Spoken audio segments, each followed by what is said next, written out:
Welcome to the WORKOLOGY podcast, a podcast for the disruptive workplace leader. Join host Jessica Miller-Merrill, founder of WORKOLOGY.com, as she sits down and gets to the bottom of trends, tools, and case studies for the business leader, HR, and recruiting professional who is tired of the status quo. Now here's Jessica with this episode of WORKOLOGY. Welcome to the WORKOLOGY podcast, sponsored by Clear Company. In this competitive market for talent, it's not just about recruiting anymore. It's about retention and keeping those employees we've hired, trained, and developed performing at their highest levels possible. Part of that is centered around creating a great culture for them and an employee experience. The technology we choose to leverage in our workplaces is growing in importance, not just in terms of employee communication, but in making our offices, teams, and workplaces one where employees are happy, excited, and supported. Today, we're talking about all these things, but we're focused on technology and how it can help drive employee experience. Today, I'm joined by Bhushan Sethi. Bhushan is the Joint Global and U.S. Financial Service Practice Leader for People and Organization at PricewaterhouseCoopers. He has extensive experience in HR technology and is passionate about the future of work. Bhushan, welcome to the WORKOLOGY podcast. Thank you for having me, Jessica. I'm excited to be here. Talk to us a little bit about your background. I grew up in the UK to British parents, and I've started working in consulting around about 22 years ago with PwC in London. I've worked in a range of different areas: strategy, process, technology, and I've spent the last 10 to 15 years really focusing on people. From my perspective, you really need to understand strategy, technology, and process to really kind of bring the best around people solutions. So I'm excited about kind of what I'm doing today, and I'm kind of using a lot of the experience and the learnings I've had to date in my current role. Today's topic really dives into how tech adoption drives the employee experience. And when people think about the employee experience, they often think about engagement, training, and development. But with PwC and your research, it's shown that it's more than that. Can you talk a little bit about that? Yeah, everybody's talking about the employee experience today. Just like we are often talking about customer experience, we're talking about the employee experience. How do you actually make people's lives better? How do you make them much more productive in the workplace? How do you understand what's going on with them inside and outside the workplace on a whole host of topics, from policies, from design of the physical workplace, as well as the tools and the technologies that they use? We did some research recently. In our recent consumer intelligence survey of over 12,000 people, when we asked the question, is artificial intelligence making the world a better place? There was a huge discrepancy, with 88% of the C-suite saying yes and only 48% of the staff agreeing. So that disconnect is something that organizations are going to have to manage, to say, how do we use AI as a force for good? How can it actually drive the growth agenda? Where do you use it and where do you not use it? And how do you get people comfortable with it actually helping in their job? That's really interesting. So CEOs are saying, yes, artificial intelligence and this new tech is going to change our business, and it's important for us to look at adoption and implementation. But then the employees who are actually using it are saying, well, hold up here. I don't think this is really the direction that we need to go. That's fascinating. Yeah, and there's a lot of discussion right now around this word narrative. We see the word narrative being used in politics and, the rise of populism. Narrative is very important in organizations right now. So creating a real narrative around what is your future of work? What role does emerging technologies and artificial intelligence have in your workplace? Where can it actually make your financial advisors in an institution more effective? Where can it actually make better loan decisions? Where can it actually help you enhance your recruitment process? But also where you need to control it, where you need to make sure that the algorithms are driving the right ethical decisions. So it's a complex topic, but it's really important for organizations to have a narrative so that stats such as this, where you've almost got 50% of difference between leaders and employees, those stats, and that divide needs to be bridged.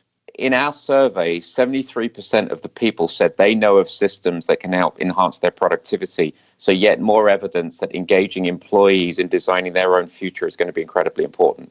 Tech selection is so important for organizations, especially those that are global and dispersed. Your research at PwC found that there's a disconnect between the C-suite perception and the employee experience when it comes to adopting workplace technology. Can you talk a little bit about why you think this is happening? Yeah, there's a real disconnect with 90% of the C-suite saying that they're really paying attention to the people needs when introducing new technologies, and only half of the employees are actually saying the same thing. The challenge is in organization, technology is moving so quickly. In many businesses that have digital business models, technology is the business.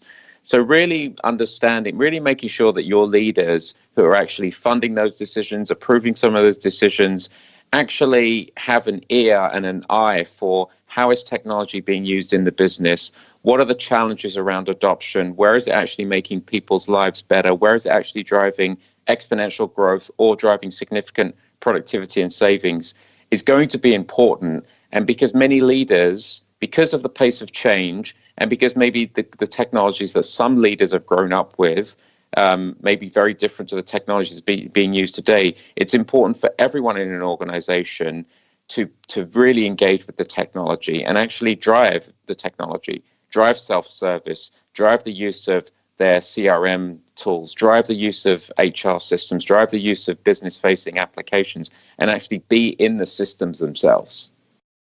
Let's take a reset. This is Jessica Miller-Merrill, and you're listening to the Workology podcast sponsored by Clear Company.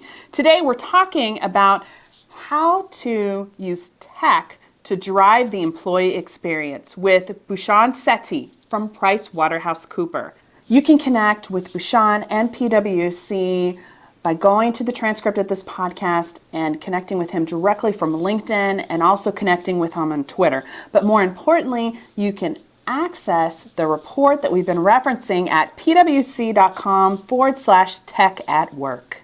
This podcast has been sponsored by Clear Company, a complete talent management platform that unifies recruiting, onboarding, performance management, and goal tracking into one award-winning solution. Visit clearcompany.com for product information. You're really talking about two different employee experiences here. You have the executive and leadership experience, and then you have the employees themselves. What are some maybe ways that we can have alignment between the two? It's a great question. There really is one people experience. And if we think about what really motivates employees, what was interesting in our analysis is the psychographic. What really motivated people were different. 34% of the workforce was motivated because they had curiosity and wanted to learn.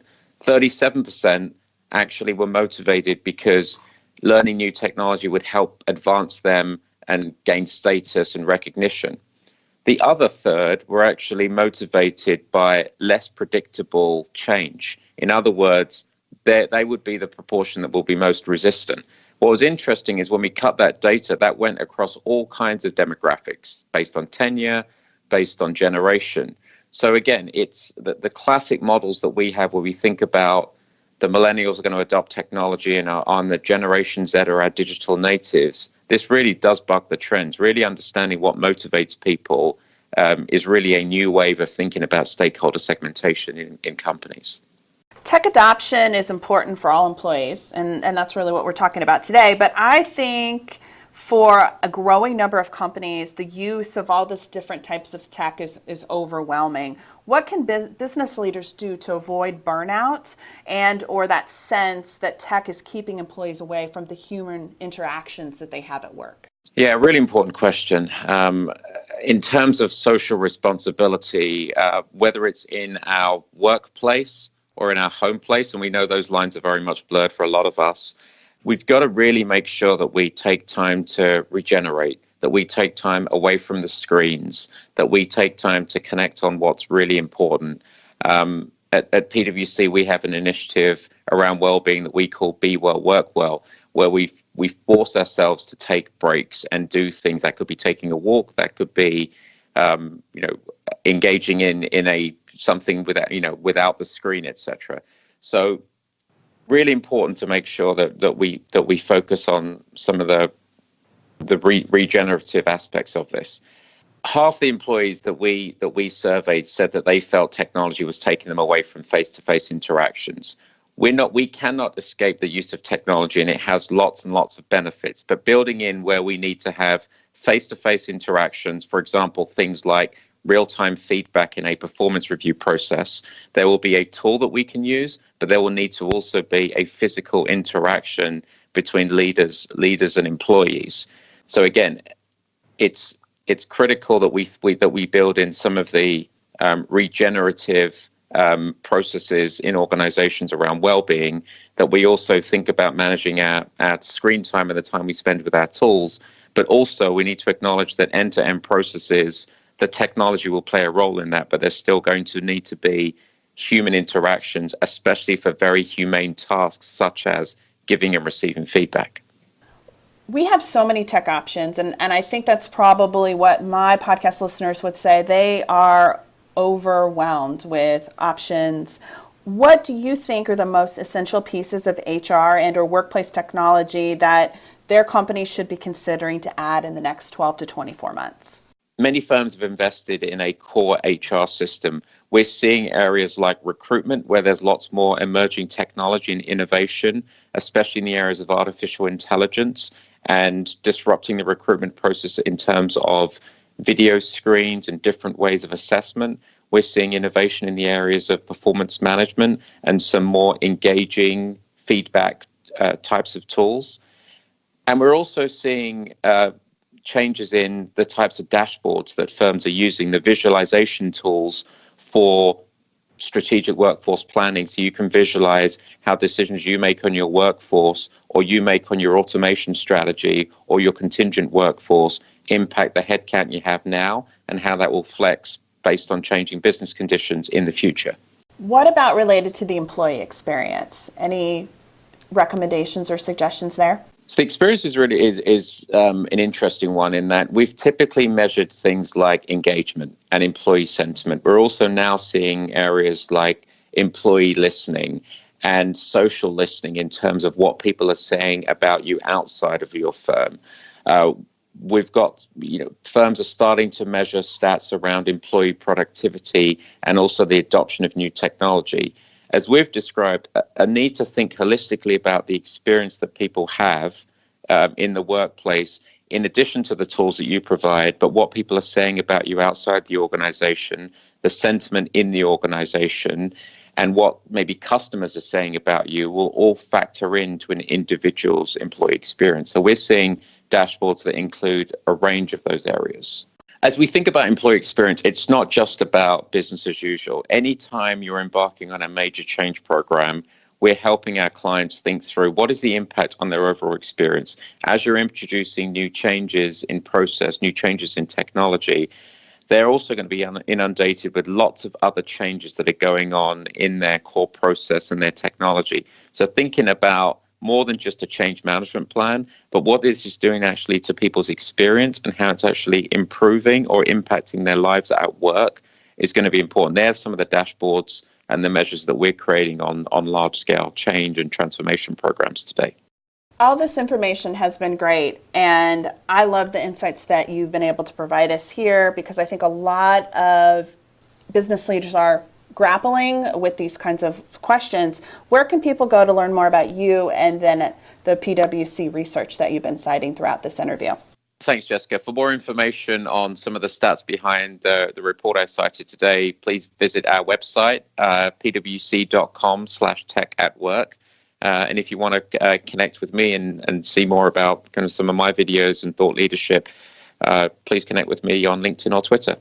And we'll include links to the LinkedIn and Twitter accounts so you can connect with him directly from the transcript of this podcast. Thanks so much for taking the time to talk with us today. Absolutely. Thank you. At Workology, we're making HR learning and recertification simple with Learn. our on-demand learning platform providing 24/7 access to pre-approved HRCI and SHRM courses. Visit workology.com/learn to find out more. And use the discount code PODCAST to save 20% off your membership. Now, back to Jessica. Whatever HR technology you are looking at right now, whether it's employee-centric or recruiting-focused or just behind the scenes, change management and user experience should be an important consideration for you and your executive leaders. You should also really be thinking about the employee experience and how those employees perceive these tools and technologies. This means additional time spent helping employees think about and go down their adoption path through communication, training, and engagement. In fact, just a couple weeks ago, I spent a few days in the state of New York talking with employees in a series of employee focus groups where we talked about these exact things. PwC has great resources at pwc.com/tech-at-work that's at our disposal and should be taken advantage of to help support the employee experience when it comes to tech adoption. Thank you for joining the Workology podcast sponsored by Clear Company. This podcast is for the disruptive workplace and HR leader who's tired of the status quo. This is Jessica Miller Merrill. Until next time, you can visit workology.com to listen to all our previous podcast episodes. Production services for the Workology podcast with Jessica Miller Merrill provided by TotalPicture.com.